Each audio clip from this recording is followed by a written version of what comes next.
seen by no one but God.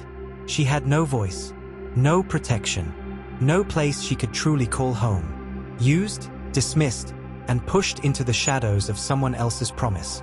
Her name was Hagar. History almost forgets her. People often overlook her, but God did not. This is the story of the woman who discovered that even in the wilderness, God still sees.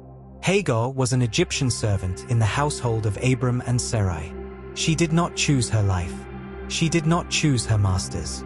And she did not choose the role she would play in their struggle with waiting. Years passed. God had promised Sarai a child, but her womb remained closed. So Sarai made a decision rooted in impatience, not faith. She gave Hagar to Abram as a wife, not out of love, but out of desperation. Hagar's body became a solution to someone else's problem.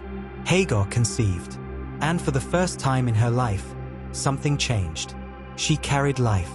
She carried significance. But pregnancy did not bring peace, it brought conflict. Sarai, now consumed by jealousy and regret, turned her pain toward Hagar. Harsh words, cruel treatment, daily humiliation. Hagar, once invisible, was now blamed. And finally, she ran. Pregnant and alone, Hagar fled into the wilderness.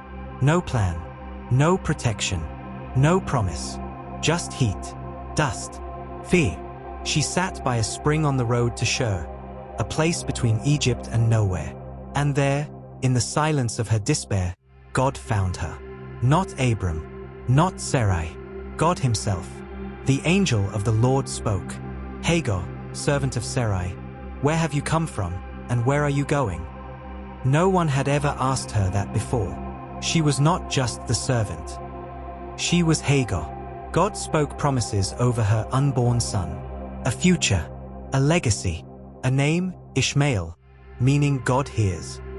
In the wilderness, Hagar discovered something extraordinary.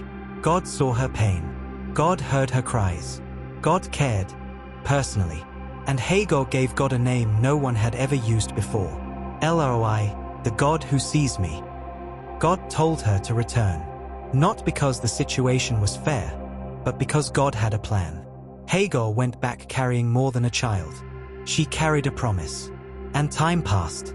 Ishmael was born. But peace did not stay. Years later, Sarai, now Sarah, gave birth to Isaac, the promised son.